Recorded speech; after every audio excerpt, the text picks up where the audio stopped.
I welcome y'all to the PPL Live Show. Shit's liver than a California sideshow.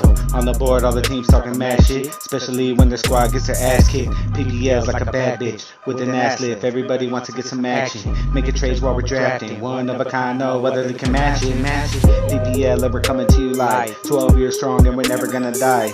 Real talk so you know we never lie. Betting down 50 trying to win the whole pie. Let's get this shit cracking. Welcome to the best sports show on the planet. Damn it.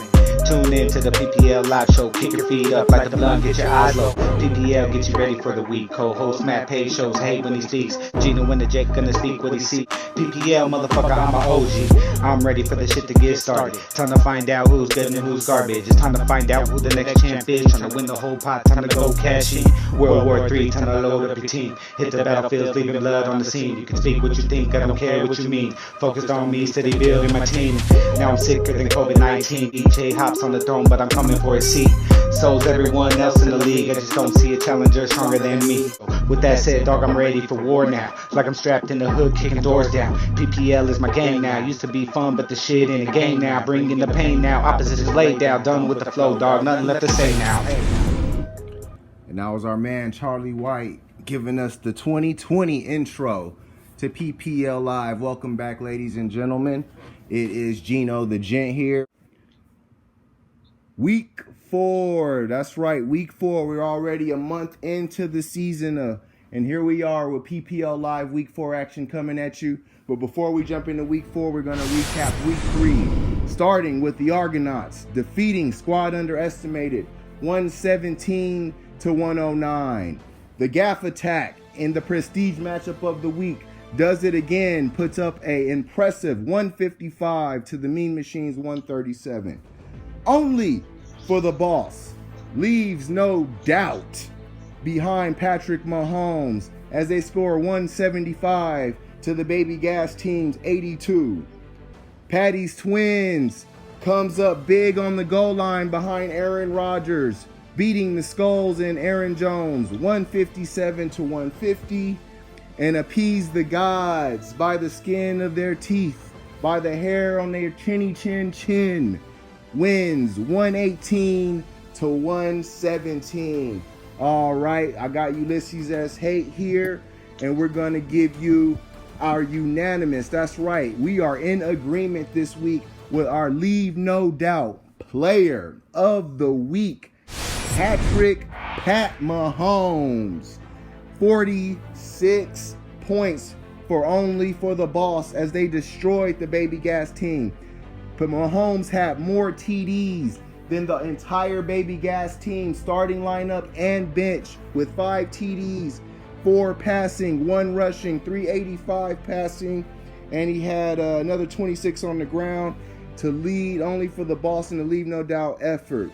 And we'll see how everything goes into week 4. Let's turn our attention that way as we start off in the Omega Conference as Patty's Twins takes on the United Players, the Destroyers. All right, Ulysses, the United Players, the Destroyers, Patty's Twins, what you think here, man? We got the Aaron Rodgers going up against Tom Brady. There's a big story with the Tennessee-Pittsburgh game. Obviously, that affects the players. They got the Steelers and the Titans.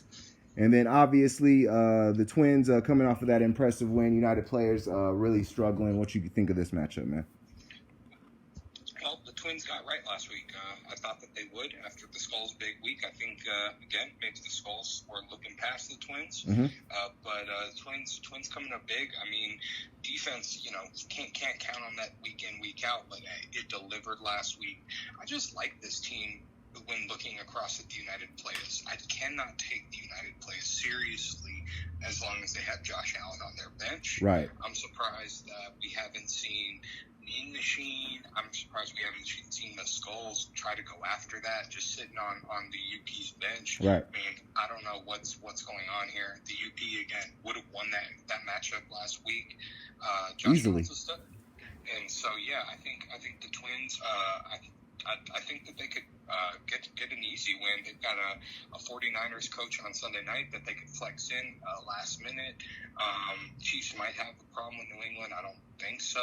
But yeah, I just like her matchups better. And with the postponement potentially affecting UP and that being unknown, I'm going to go with the Twins winning comfortably here. Okay. I think that they get 115.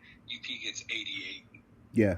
I'm gonna have to agree with you, man. I'm going with Patty's Twins. I kind of buried them, put them in the dirt last week, and they reached up and snatched me back down. My bad. Looking at them coming into this matchup, Aaron Rodgers, man, renaissance. I think, like I said, that Jordan Love draft pick really lit a fire under him.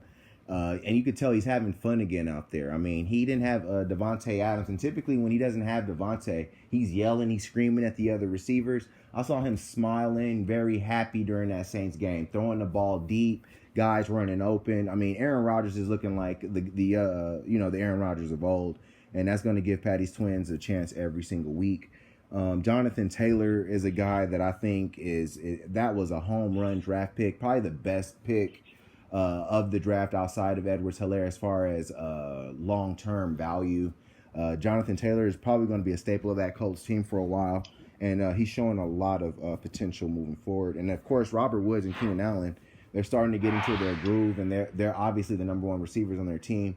So the Twins, I mean, they look very, very strong. Just a week ago, I thought that they were done, but it just looks like they're able to get the scoring when they need it. Hayden Hurst was a sneaky good draft pick at tight end. When you talk about the United Players, the Destroyers, man, you talking about Josh Allen. I can almost forgive Josh Allen. He's a draft pick. You kept Tom Brady. You typically want to go with your keepers. You had faith in that guy enough, to hold him over from last season. So you think that guy is legit. So I can understand Tom. Cooper Kupp is where I'm having the hardest time here. Why has he been on the bench every week this season? He went off for about, I believe, 22 points. You get him in the lineup, you easily win a game, you lose by 1 point. The United Players, the Destroyers, are completely mismanaging this year. As well as they did last year, they're doing as bad this year. They've got to figure out a way to correct it. I don't think they do it this week. I got Patty's Twins winning this matchup 135 to 108. I think they have a hard time scoring, and I think the Twins make it look easy.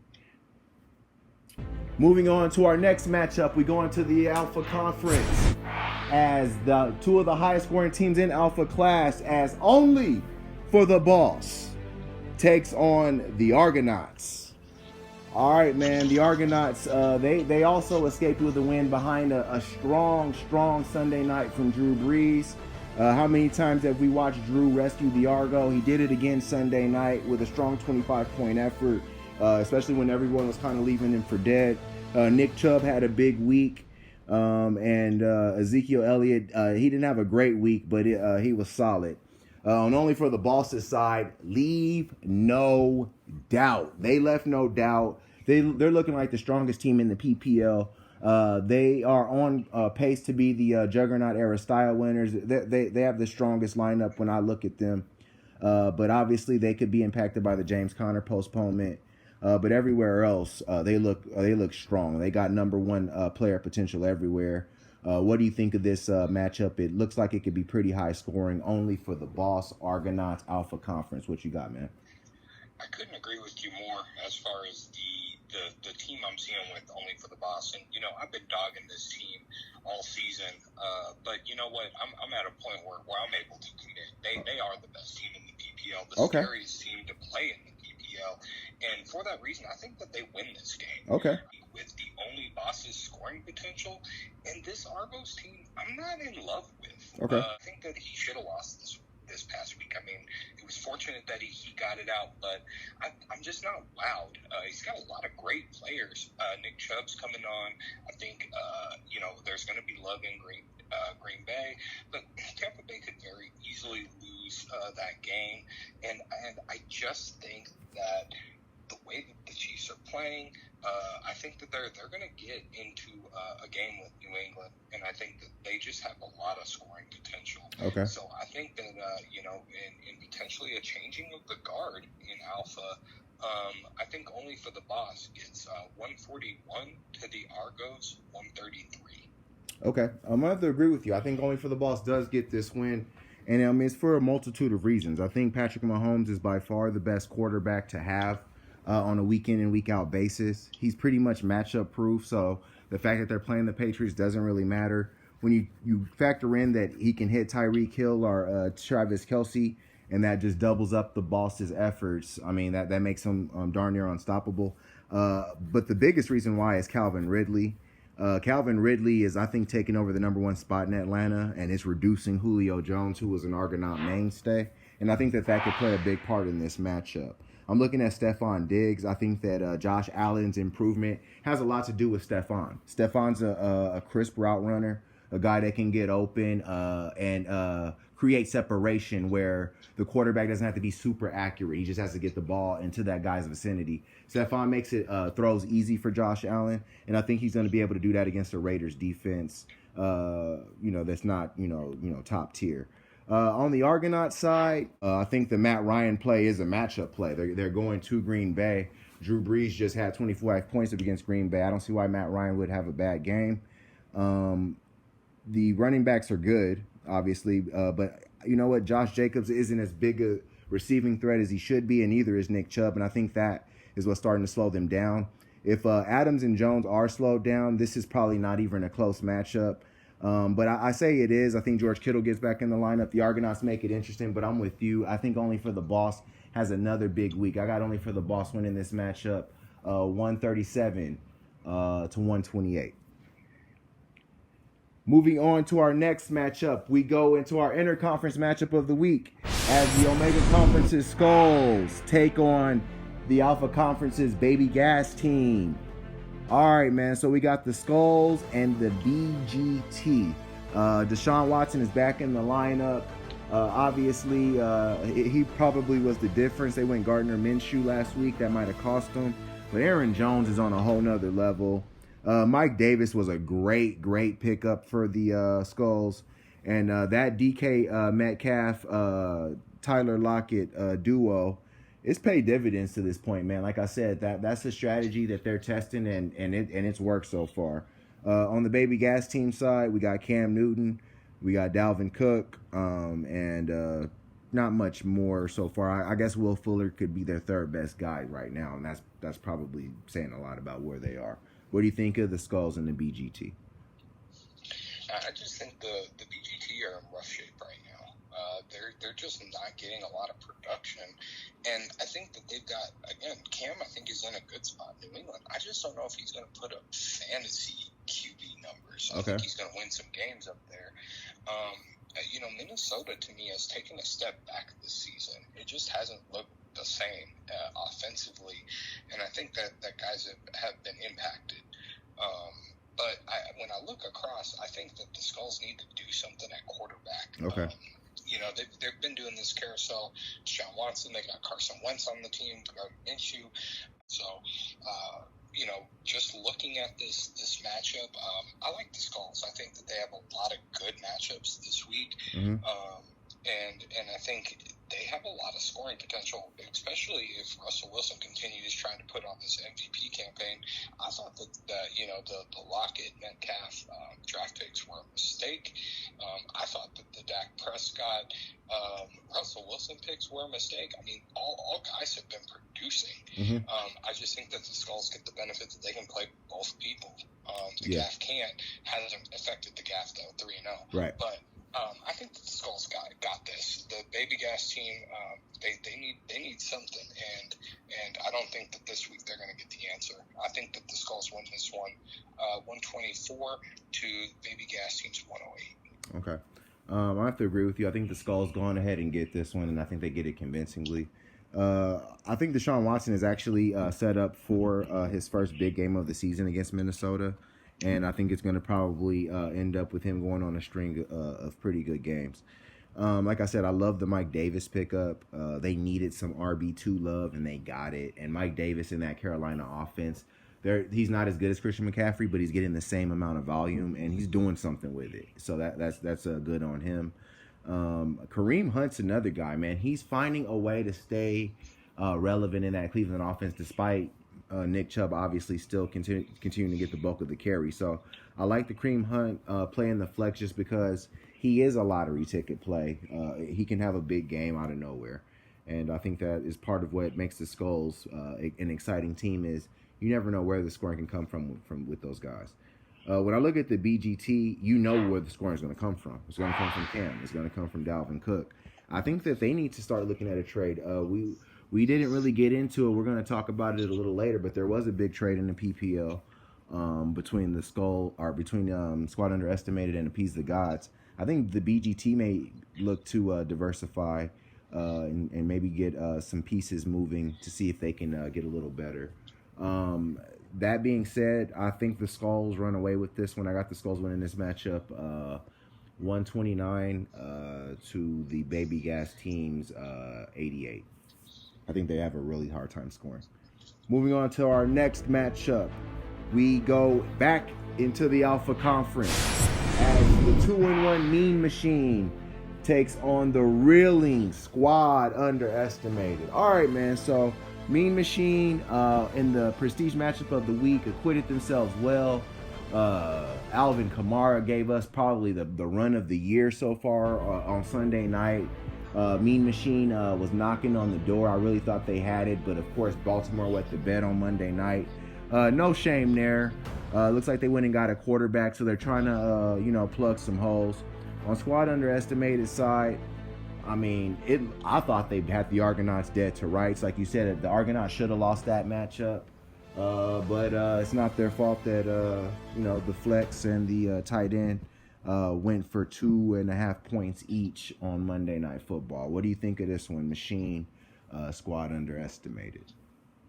Yeah, I mean, both teams, losing in ways you don't want to lose. I mean, nobody wants to lose on a coach. I think that Baltimore loss, cost them that matchup, but hell, way to be in the fight. Right. And Squad again, you just feel they just cannot get over this injury bug. Saquon, McCaffrey, Tarek Cohen, prompting again the big trade for Chris Carson, right? Who I think is going to probably have an immediate impact. Chris Carson, who's also injured. Yeah, he is also injured, but he's going to play this season, which Saquon can't. Right. And so I think that this just shows that the Squad's trying to do it. I think Jerick McKinnon and Darrell Henderson plugged in nicely last week. I just don't know if it's sustainable. Mm-hmm. This is kind of where it ends though for Squad. For me, I just look across the way and I just see again more talent. Again, Squad, if they had their starting lineup, I think they'd win this matchup. Right. But you look at who GAFF is playing, I think Sanders has probably the most challenging matchup here. When you look at these offensive guys at Detroit, Cleveland, New Orleans, Detroit, you're seeing a lot of winnable games for these guys and defenses that can be exploited. I think the Ravens get back right against Washington. Mm-hmm. The only question I have for the Mean Machine is he going to keep that Patriots coach against Kansas City? Okay. Even with, and I think he probably does do something differently. I think Mean Machine gets right this week and does a leave no doubt performance. Okay. I've got Mean Machine going 149 to Squad's 121. Okay. I'm going to have to agree with you here. I don't really predict leave no doubt, but I will say that the Mean Machine should win this matchup. It is what it is in the situation with Squad Underestimated. You say, Chris Carson, he'll be back this season, but Squad Underestimated needs a guy Sunday. He doesn't need a guy that'll be here in maybe 2-3 weeks. He needs a guy this week, and he just gave up one of the cornerstones of his franchise for a player that's not going to be able to play the next 2 weeks, and he can't get out of his own way. He lost a heartbreaking Alpha Conference game, but he's getting behind the 8 ball in Alpha and trading for Chris Carson, a guy that's not going to be able to play for him for probably a week or two. I don't see how that helps him at all. And giving up a player that he gave up long term, I think that's going to hurt him in the long term. In the meantime, I don't see where they can get any help. Now, Jerick McKinnon is going to be able to play this week. He practiced, so it looks like he'll be good. And Devery Henderson looked awesome, and he's got a cake matchup. He can maybe mitigate some of Jared Goff's damage. But I'm with you, man. I look at the Mean Machine. Is Michael Thomas actually back against Detroit? Because if Michael Thomas is back, this is a runaway performance for the Mean Machine. They got Alvin Kamara. They got Amari Cooper against Cleveland. This is setting up like a big time performance. I don't like Kyler on the road as much as everybody else does in Carolina. And I do like Kenny Galladay's matchup, but I'm not really as sure about Adam Thielen. I think the Houston pass defense is pretty good. There's a lot to be desired on squad side. I think that the Ravens do get right, so Mark Andrews gets right. But I don't know about that trade, and I don't know about squad underestimated for the rest of this season. I think Mean Machine puts them out of their misery early on here. Alpha Conference is done for them, and I think that the wild card, they can kiss that goodbye already. I got the Mean Machine big also. 138, squad underestimated is 105. And moving on to the prestige matchup of the week, we have the 3-0 GAFF attack taking on Appease the Gods. All right, man. Omega Conference blood feud, prestige matchup of the week. Russell Wilson, Lamar Jackson, Mike Evans, DeAndre Hopkins. I mean, we got a star-studded matchup here in the prestige matchup of the week. Supremacy in the Omega Conference on the line. The GAFF finding every way to score. We getting defenses with 26 points, 20-point, 16-point coach wins, doing all the intangible things right. And then, of course, Appease the Gods with the escape behind Clyde Edwards-Helaire and Lamar Jackson. Not as high scoring as we expected from ATG last week, but they got the win nevertheless. What do you think of this one, Gaff, Appease the Gods?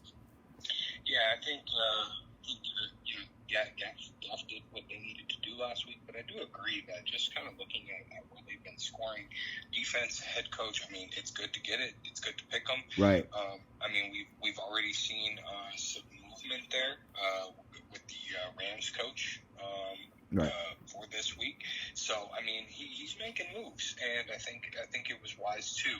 So when I look at this, I think that this is going to be a great matchup, but I ultimately think that Appease the Gods is going to get it, and that we will not have any undefeated teams left. Okay. Again, I think that this is going to shake out to be an interesting season. I think Lamar bounces back. I think just looking at, Joe Mixon, we really haven't seen him emerge yet. I think he's just on a really bad team, and as this bad team kind of goes through, it helps that they're playing another bad team in Jacksonville.